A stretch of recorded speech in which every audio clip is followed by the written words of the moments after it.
தமிழ் வெண்பாவின் மூங்கிலிலை காடுகள். அத்தியாயம் 6. எவ்வித சலனமுமின்றி அத்தனை அமைதியாயிருந்தது அந்த மூங்கில் காடு. மர்மம் பலவற்றை தன்னுள்ளே புதைத்துக் கொண்ட பேரமைதி அது. இறந்த ஒருவருக்கு மௌன அஞ்சலி செலுத்தும் போது மனமெல்லாம் கனத்து ஒரு அமானுஷ்ய அமைதி தோன்றும்.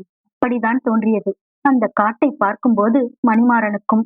சில நொடிகள் அந்த காட்டையே இமைக்காது வெறித்து பார்த்தவன் நிதானமாய் ஜீப்பை விட்டு கீழிறங்கி சுற்றுப்புறங்களில் தனது பார்வையை ஓட்டினான். அங்கிருந்த ஒவ்வொன்றையும் தனக்குள் உள்வாங்க முயன்று கொண்டிருந்தான்.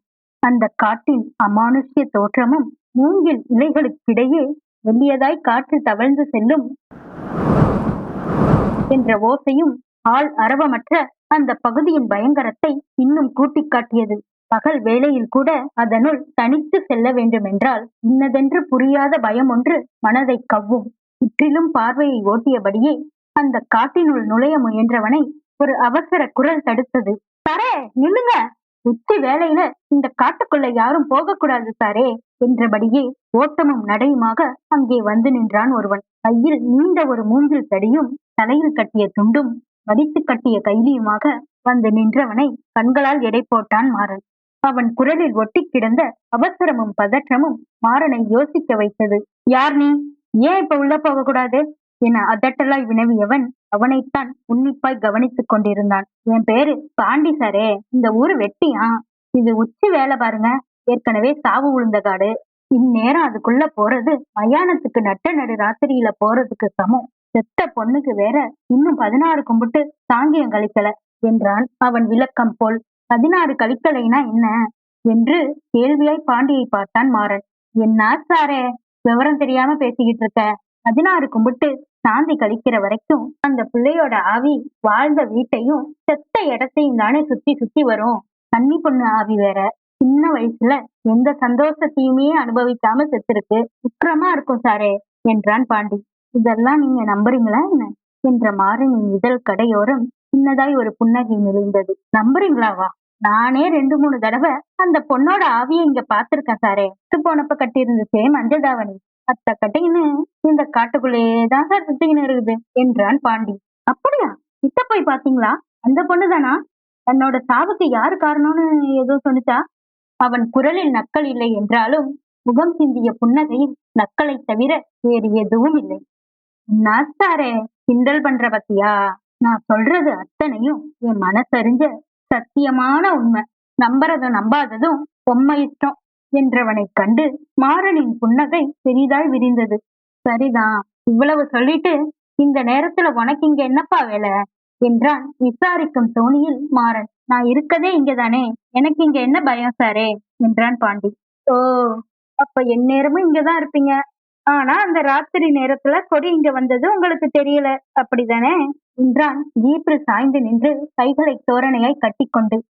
அன்னைக்கு பௌர்ணமி சாரே, அன்னைக்குதான் பேய் பிசாசெல்லாம் உக்கிரமா அலையும். அதனால எப்பவுமே அமாவாசை பௌர்ணமினா கருப்பண்ணசாமி காலடியில போய் படுத்துருவேன், முடிஞ்சுதான் வருவேன் சாரே என்றான் பாண்டி. அப்போ நீங்க தான் கொடியோட பாடிய முதல்ல பார்த்ததா என்றான் அடுத்ததாய் மாறன். இல்ல சாரே, இந்த மூங்கில் காட்டுக்கு பின்னாடி பக்கம்தான் சுடுகாடு இருக்கு. அன்னைக்கு முனியனோட அப்பாவுக்கு 3வது நாள் பால் தலின்னு கூட்டமா வந்திருந்தாங்க. அவங்கதான் அந்த புள்ள செத்து கிடக்கிறத பார்த்துட்டு ஊருக்கும் போலீஸுக்கும் தகவல் சொன்னாங்க. ஓஹோ, வேற என்ன தெரியும் பாண்டிக்கு? எனக்கு வேற என்ன தெரிய போகுது, எல்லார போலவும் கூட்டத்தோட கூட்டமா நின்னு பார்த்தேன், அம்புட்டுதான் என்றான் பாண்டி. புருவங்கள் இரண்டையும் மேலேற்றி அப்படியா என்பதை போல பார்த்தவன், சரி பாண்டி, நீ இங்கேயே நின்னு கொடி வந்தா பேசிக்கிட்டு நாங்க உள்ள போய் ஒரு தடவை பார்த்துட்டு வரோம் என்றான் நக்கலாய் மாறன். நிக்காம எங்க சாரே போக போறேன்? நீ போய் அந்த புள்ளைய விசாரிச்சுட்டு முடிஞ்சா திரும்பி வா, வரலைன்னா ஊருக்குள்ள தகவல் சொல்லணும்ல என்றான் அவனும் மாறனை போலவே நக்கலாய். சின்ன இதழ் சுழிப்போடு நெற்றி சுருங்க அவனை பார்த்தவன், ஓகே மருது, நான் உள்ள போய் பாக்குறேன், நீங்க அந்த பக்கமா போய் ஏதாவது க்ளூ கிடைக்குதான்னு பாருங்க என ஓட்டுநரிடம் சொன்னவன் பாண்டியை பார்த்தபடியே காட்டிற்குள் நுழைந்தான். இங்கதான் ஏற்கனவே போலீஸும் ஃபாரன்சிக் ஆளுங்களும் தேடி பார்த்துட்டாங்களே சார், திரும்ப நம்ம வேற தேடணுமா என்ற மருதுவின் குரலில் மெல்லிய பயம் எட்டி பார்த்தது.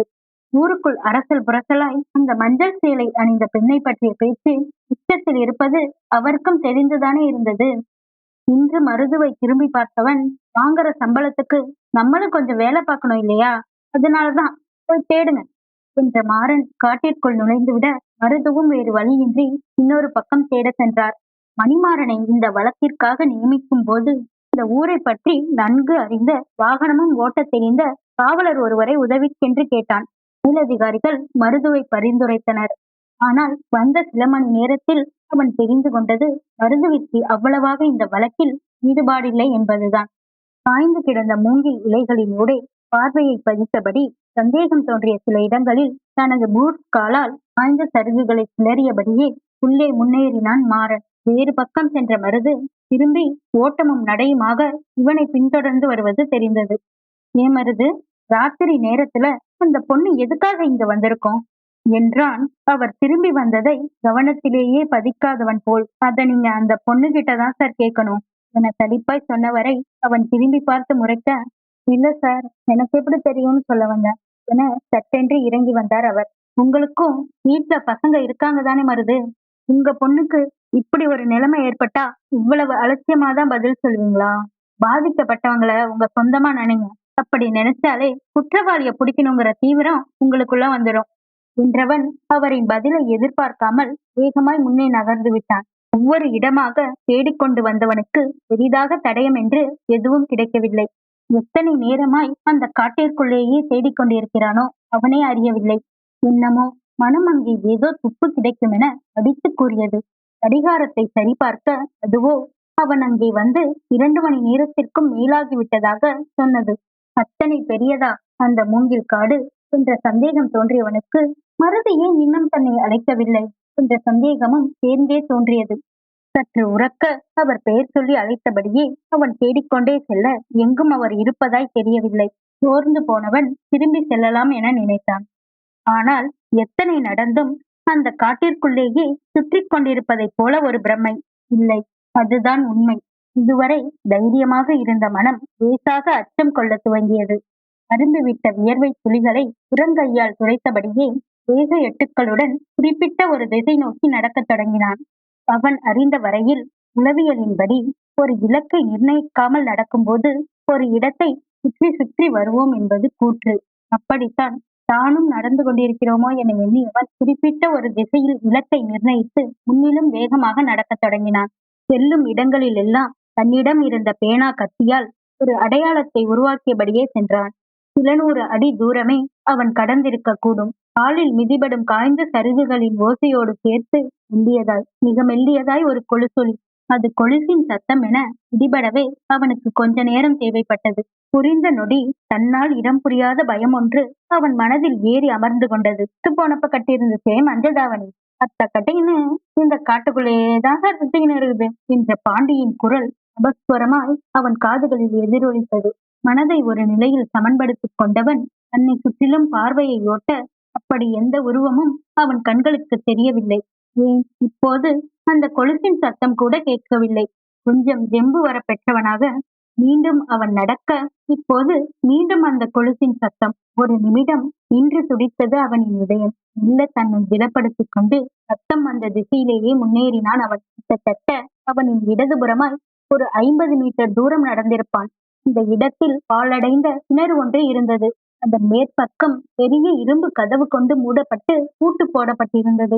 எட்டி பார்க்க அதன் அடி ஆழத்தில் நீர் கொஞ்சமாய் தேங்கி நிற்பது தெரிந்தது. இப்போது அந்த கொலுசின் சத்தம் கொஞ்சம் நெருக்கமாகவே கேட்டது. இன்னும் சில அடி தூரம் அந்த சத்தத்தை அவன் பின்தொடர சற்றென்று நின்று போனது அந்த சத்தம். அடுத்து அவன் எந்த திசையில் நடந்தாலும் அந்த கொலுசின் சத்தம் கேட்கவில்லை. ஏதோ தோன்றியவனாக அந்த இடத்திலும் அதை சுற்றிலும் வேக வேகமாக தேடத் தொடங்கினான். ஒரு இடத்தில் அவனின் பூட்ஸ் கால் படும்போது சருகுகளின் சத்தத்தோடு சேர்த்து தளீரென கண்ணாடி உடையின் சத்தம். வேகமாக கையுறை அணிந்து கொண்டவன் இந்த இடத்தில் கைகளால் தேடத் தொடங்கினான். சில முழு கண்ணாடி வளையல்களும் உடைந்த வளையல்களும் அங்கே கிடந்தது. அவனின் கால் பட்டுதான் உடைந்திருக்க கூடுமோ என்றும் தோன்றியது. அவற்றில் ஒன்றை எடுத்து பார்த்தான் மாறன். அந்த நீல நிற கண்ணாடி வளையலில் உடைந்த சிறு துண்டில் ஈற்றலாய் இரத்தக்கரை. அதனோடு சேர்த்து அங்கே கிடந்த பெரிய மூங்கில் முள் ஒன்றிலும் 1/3 இரத்தக்கரை. அநேகமாக 1 இன்ச்சுக்கும் அதிகமாக அது யாரின் காலிலோ இறங்கியிருக்க வேண்டும். அவற்றையெல்லாம் எடுத்து அவன் பத்திரப்படுத்திக் கொண்டிருந்த சமயம் மருது அவனை உரக்க அழைப்பது கேட்டது. இதோ வந்துட்ட மருது என்றபடியே அங்கிருந்து அவனும் கிளம்பி விட்டான். இவ்வளவு நேரமா கூப்பிட்டுட்டே இருக்கேன் சார், இங்கதான் இருக்கேன்னு சொல்லக்கூடாதா நீங்க? எவ்வளவு பயந்துட்டேன் தெரியுமா என்றவரின் குரலோடு சேர்த்து உடலும் மெல்லியதாய் நடுங்கிக் கொண்டிருந்தது. கேட்கல மருதனா என அவரின் தோளில் கை போட்டு ஒரு நொடி அணைத்து பிடித்தவன் அடுத்த நொடியே அவரை விடுவித்து முன்னோக்கி நடக்கத் தொடங்கியிருந்தான். அவர் அப்படியே நின்று ஆச்சரியமாய் அவனை பார்த்து கொண்டிருந்தார். அவர் தன்னை பின்தொடராததைக் கண்டு, என்ன அப்படியே நின்னுட்டீங்க என்றான் மாறன். இல்ல, அது என்றவருக்கு உண்மையிலேயே தான் கேட்டது நிஜம்தானா என்ற சந்தேகம் வந்தது. அவரின் எண்ணம் புரிந்தவனாக, என்னை விட பெரியவர் தானே நீங்க, என்னான்னு கூப்பிட்டா ஒன்னும் தப்பில்லை, வாங்க என்றான் சின்ன முறுவலோடு மாறன். இல்ல அதில்ல என திரும்பி தயக்கமாய் அவனை பார்த்தார் அவர். வேற என்ன மருதனா கேட்டா கோபப்படக்கூடாது நீங்க என்றார் பீடிகையுடன் அவர். கோபப்படல, கேளுங்க. இல்ல, காலையில இருந்து உங்க கூட தான் இருக்கேன், என்ன திடீர்னு? மேலே எப்படி கேட்பதென தெரியாது தயங்கி அப்படியே நிறுத்தி இருந்தார் அவர். அண்ணான்னு கூப்பிடுறதா இருந்தா மனசார கூப்பிடணும், எல்லாரையும் சட்டுன்னு அப்படி கூப்பிட முடியாதே. இப்போ என்ன காணோன்னதும் உங்க குரல்ல தெரிஞ்ச நடுக்கம், உங்க உடல் மொழியில தெரிஞ்ச பதற்றம், அதுதான் சட்டுன்னு உங்களை அண்ணான்னு கூப்பிட வச்சுச்சு. அவன் சொல்லி முடிக்கவும் அவர்கள் இருவரும் வாகனத்தை நிறுத்தி இருந்த இடத்திற்கு வரவும் சரியாக இருந்தது. பாண்டி இன்னமும் அங்கேயேதான் நின்று கொண்டிருந்தான். என்ன சாரே, நீ தேடுன ஏதாச்சும் கிடைச்சதா என்றான் அவர்களை கண்டவுடன். ஏனோ அதில் ஒரு எள்ளல் இருப்பதாகவே தோன்றியது மாறனுக்கு.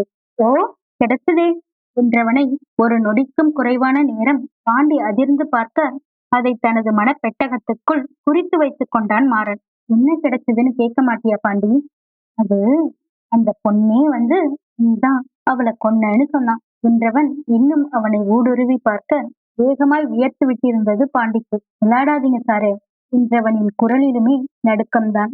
சில் மேன், சும்மா சொன்ன என்ற மாறன் பாண்டியின் தோள்களில் தட்டி கொடுத்தபடியே வசீகரிக்கும் புன்னகை ஒன்றை சிந்தியபடி இங்கிருந்து கிளம்பிவிட்டான். அவர்களின் வாகனம் கண்ணை விட்டு மறையும் வரை அதே இடத்தில் நின்று வெறித்து பார்த்து கொண்டிருந்தான் பாண்டி. கதையோட அடுத்த அத்தியாயத்தை நாளைக்கு கேட்கலாம். இந்த கதை உங்களுக்கு பிடிச்சிருந்தா லைக் பண்ணுங்க, ஷேர் பண்ணுங்க, கமெண்ட் பண்ணுங்க, மறக்காம சப்ஸ்கிரைப் பண்ணிடுங்க. கதையோட அடுத்தடுத்த பதிவுகளை உடனுக்குடன் தெரிஞ்சுக்க அந்த பெல் பட்டனையும் அழுத்திடுங்க. இதுவரை என்னுடன் இணைந்திருந்தவர்களுக்கு மனமார்ந்த நன்றிகள்.